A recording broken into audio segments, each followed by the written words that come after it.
Larry Bird no parecía un jugador de básquet, esa es la verdad. En una liga llena de cuerpos tallados a mano por los dioses, músculos que parecían de mármol griego y atletas que volaban como si hubiesen nacido con alas, aparecía este tipo, blanco, flaco, con un corte de pelo de paleta, bigote de adolescente puberto y una espalda que parecía una lija de lo dura que estaba. Bird no corría rápido, no saltaba alto, no entrenaba como físico-culturista, pero aún así reventó la NBA y lo hizo a su manera, bebiendo Miller Lights, mascando tabaco y lanzando basura verbal a todo el que se le cruzara. ¿Cómo es posible que un tipo que parecía un recolector de basura, y ojo, literalmente lo fue, terminaría convertido en uno de los más grandes de todos los tiempos? Yo tampoco podía creer cómo lo hizo. Es más, para muchos quizás haya revivido el sueño frustrado de llegar a las grandes ligas después de lo que hizo este ser. Bird era un psicópata competitivo. El tipo te decía en la cara cómo iba a meterte la canasta y luego lo hacía. Te desafiaba en tu propio estadio, te humillaba frente a tu gente y lo hacía con una calma aterradora. Si le ponías un defensor blanco, se enojaba. Si lo marcabas con una estrella negra, lo buscaba igual. No existía el miedo al enfermo, existía un solo objetivo. Te gano y en el mientras tanto te hago hacer el ridículo. Pero detrás de ese bigote de adolescente puberto y esa arrogancia calculada, había una historia mucho más oscura. Bird no salió de una fábrica de talento, no fue moldeado en las universidades más ricas, no vivió rodeado de lujos, creció en French Lick, Indiana, un pueblito olvidado por la humanidad de 2000 habitantes, donde no había nada más que pobreza, trabajos mal pagados y canchas de básquet como único escape. Era el hijo de una familia humilde, con un padre obrero, alcohólico y traumatizado por la guerra de Corea. Un tipo que se levantaba a laburar con el pie roto porque no había otra opción. Un hombre al que un día encontraron muerto después de decidir que la vida ya no valía la pena. Ese trauma marcó a Larry para siempre. Desde chico aprendió que el mundo no te regala nada, que para sobrevivir había que pelear cada segundo. Por eso cuando jugaba, no estaba solo divirtiéndose. Estaba librando guerras internas contra todo lo que había golpeado en la vida. Su furia era su motor. Y si Bird era raro, silencioso, introvertido, casi incómodo en público, no buscaba cámaras, no buscaba fama. Pero cuando pisaba una cancha, se transformaba. El baloncesto era su idioma, su manera de vengarse del mundo. Con 2,06 metros y una mente que veía el juego 2 jugadas antes que todos, construyó un imperio sin ser rápido, sin ser atlético, sin ser cool. Era lo contrario a la NBA de la espectacularidad, y por eso mismo se convirtió en leyenda. Pero para entender cómo un recolector de basura terminó levantando 3 MVP seguidos y 3 anillos, tenemos que ir al principio, al lugar donde todo comenzó, French Lick, un pueblito perdido en Indiana, rodeado de bosques y fábricas. Allí nació Larry en 1956, en una familia de clase trabajadora. Y cuando digo trabajadora, lo digo en serio.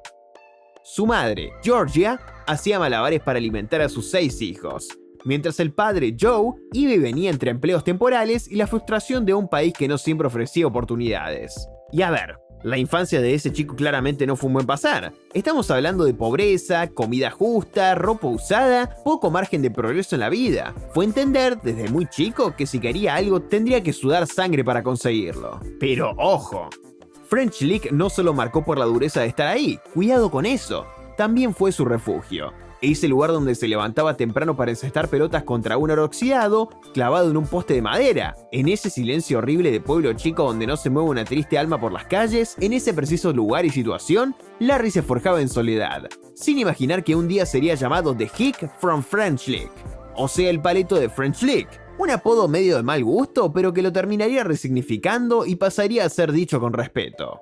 La tragedia familiar golpeó fuerte y demasiado temprano. Su padre, Joe, no pudo con el peso de la vida. El alcohol y las deudas lo arrinconaron, hasta que una noche tomó la decisión más oscura. Se quitó la vida. Larry tenía apenas 18 años. Imagínate el impacto. Estás a punto de empezar tu camino universitario, una nueva etapa de la vida donde estás necesitando todo el apoyo que cualquiera le viene excelente, y de repente papá no está. Se rindió. Ese dolor lo marcó para siempre. ¿Lo endureció? Sí.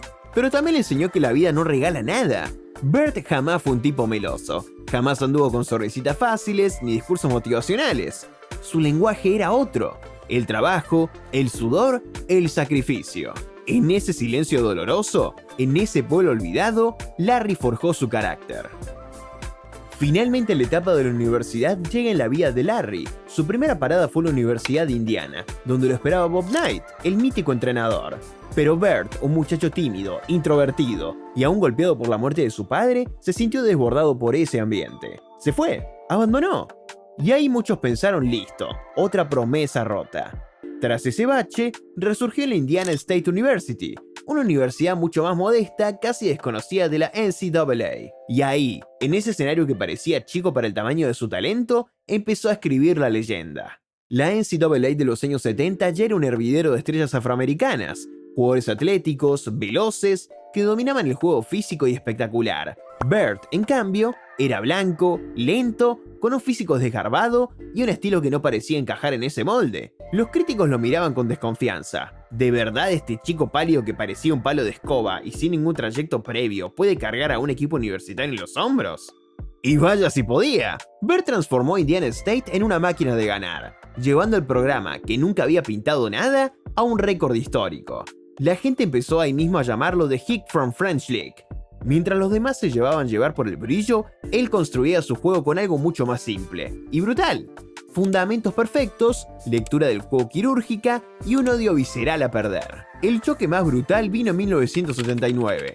El baloncesto universitario ya estaba cambiando de piel, y ese cambio tenía un nombre propio: Erbin Magic Johnson. El carismático base de Michigan State representaba el nuevo molde de jugador afroamericano. Atlético, dominante, eléctrico. Era el Showtime antes que el Showtime existiera. El destino quiso que la final del campeonato de la NCAA enfrentara a esos dos mundos. Por un lado, el muchacho blanco de un pueblo perdido en Indiana. Por el otro, el chico negro de sonrisa magnética que parecía nacido para las cámaras y la fama. Magic le ganó esa final. Y Bert, aunque derrotado, no salió del campo como un perdedor, sino como el nuevo pilar de un relato épico.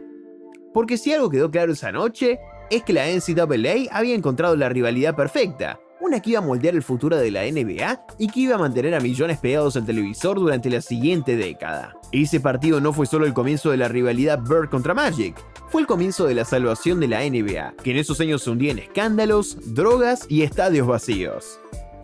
Cuando Larry Bird aterrizó en Boston en 1979, la NBA era casi una liga de segunda categoría. Los ratings estaban por el piso, los estadios vacíos y las finales se transmitían en diferido. Sí, partidos que definían campeonatos y pasaban a medianoche, como si fueran películas viejas. El impacto fue inmediato. Bird no necesitó años de adaptación. En su primera temporada, 1979-80, transformó a unos Celtics que habían sido un chiste en un equipo serio, competitivo y eléctrico. Pasaron de 21 victorias a 61. Los mismos jugadores que un año antes parecían fantasmas, de repente parecían estrellas. ¿Qué había pasado? Muy simple. Larry Bird no solo jugaba bien, hacía que los demás jugaran mejor. Su presencia devolvió el orgullo a Boston Garden. Ese estadio, que había sido un cementerio en los últimos años, volvió a vibrar con cada finta, con cada pase imposible, con cada triple que Bird clavaba sin siquiera pestañear. Era un líder que no necesitaba gritar, lo hacía con su juego y con esa seguridad insoportable que transmitía. Pero no era solo dentro de la cancha. Bird devolvió la esperanza a una franquicia que había estado perdida después del retiro de Bill Russell.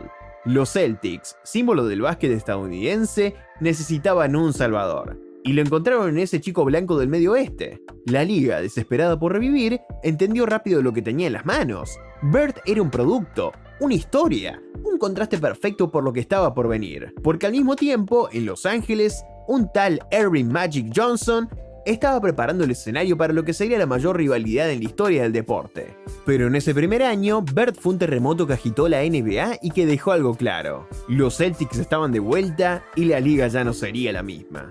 Seguimos con la rivalidad. El primer round de esta saga no fue en la NBA, sino en 1979 en la final universitaria más vista de todos los tiempos. Michigan State vs Indiana State. Magic contra Bird. El carismático base afroamericano, de sonrisita perfecta, espectáculo puro, contra el blanco de pueblo chico, callado, que recién estaba empezando a darse ver. Sin embargo, ya supimos cómo fue ese desenlace, pues ganó Magic, y esa derrota dejó a Larry con una espina que iba a arrastrar durante toda su carrera. Porque esa no era una final cualquiera, para Larry fue la primera chispa de una rivalidad que él ya era consciente que existía. En aquel momento, la liga estaba en crisis. Partidos grabados y emitidos a la medianoche, estadios semivacíos, drogas en los vestuarios, imagen pública por el piso. Nadie quería asociarse con la NBA. Sin embargo, el surgimiento de esta rivalidad empezó a vender una locura por todo Estados Unidos. Entendían que en ese entonces claramente no existía todo lo que existe hoy. Redes, internet, tecnología avanzada, apenas estaba el televisor y aún así, esta rivalidad empezó a ser más y más divulgada entre las personas. Y vaya que se enfrentaron. 3 finales en los 80, 84, 85, 87. En el 84, Bird se sacó la espina, llevando a los Celtics a una victoria que lo consagró como el enemigo perfecto del Showtime angelino. En el 85 y 87, Magic y sus Lakers se vengaron, consolidando una paridad que mantuvo en vilo al planeta entero. La NBA vio y entendió la jugada. CBS, Nike, Converse, Coca-Cola, todos se sumaron a explotar la narrativa de Magic vs. Bird. Los ratings explotaron, los pabellones se llenaron. El básquet pasó de ser un espectáculo de medianoche a un evento global que mantenía en alerta ciudades. Lo más curioso es que, en el fondo, se respetaban como nadie. Se odiaban en la cancha, pero sabían que se necesitaban mutuamente. Porque sin Bird no había Magic, y sin Magic no había Bird. En los 80, cuando Jordan apenas empezaba a hacer ruido, el verdadero combustible del show fue Magic vs. Bird. 2 estilos, 2 caras, un mismo legado. Rescatar a una liga moribunda y transformarla en la mayor fábrica de entretenimiento deportivo del planeta. Pero todo imperio necesita un sucesor, alguien que no solo mantenga la antorcha encendida, sino que la convierta en un incendio mundial. Y ese alguien apareció con un 23 en la espalda y una confianza que rozaba la arrogancia divina. Michael Jordan. Jordan era el básquet. Donde Bird y Magic habían construido puentes, Jordan construyó rascacielos. La liga dejó de ser un espectáculo local para transformarse en una religión global con millones de fieles. Y no era solo lo que hacía dentro de la cancha, era cómo lo vendía fuera de ella. Air Jordan. Fue un surgimiento histórico. Literalmente, imagínate cuántos cientos de millones o incluso miles de millones de dólares debe haber recaudado ese tipo. La alianza con Nike creó algo que ningún otro deportista había logrado. Un producto que no necesitaba presentación, se convirtió en moda y en ícono. Los pósters de Jordan tapaban paredes, los comerciales lo mostraban desafiar la gravedad y de pronto la NBA estaba en cada esquina del planeta. La televisión explotó con ratings inimaginables, las marcas se lanzaban a sus pies y los niños dejaban de soñar con ser Larry o Magic. Ahora todos querían ser Mike. La grandeza tiene un precio y para Larry Bird ese precio fue el cuerpo. Al comienzo de los años 90, ya no era el mismo muchacho imparable que había revolucionado la NBA en los 80. Su espalda, destrozada por años de esfuerzo, entrenamientos salvajes y aquella lesión maldita mientras arreglaba una entrada de su casa en French Lick, comenzó a cobrarle factura. En 1991, Bird tuvo que someterse a una cirugía en la espalda. Aún así, siguió compitiendo con el dolor como compañero constante. Ya no podía volar sobre la cancha como antes, pero su mente seguía siendo una de las más brillantes que el básquetbol haya conocido. El problema era que, para ese entonces, un nuevo rey estaba tomando el trono. Michael Jordan había explotado como fenómeno mundial y los Bulls empezaban a construir su dinastía. Bird, que alguna vez había sido el centro del universo NBA junto a Magic, ahora jugaba sus últimos partidos bajo la sombra inmensa de His Irons. Su última temporada fue en la 91-92 y tuvo un cierre de oro. Fue parte del Dream Team en los Juegos Olímpicos de Barcelona. Y aunque apenas podía moverse, fue incluido como símbolo. No estaba allí solo como jugador, sino como figura histórica que representaba la transición entre las dos eras, la de Bird y Magic, y la de Jordan. En agosto de 1992, Bird anunció su retiro definitivo. Y el comunicado de los Celtics fue claro. Hoy, Boston pierde a uno de los más grandes de todos los tiempos.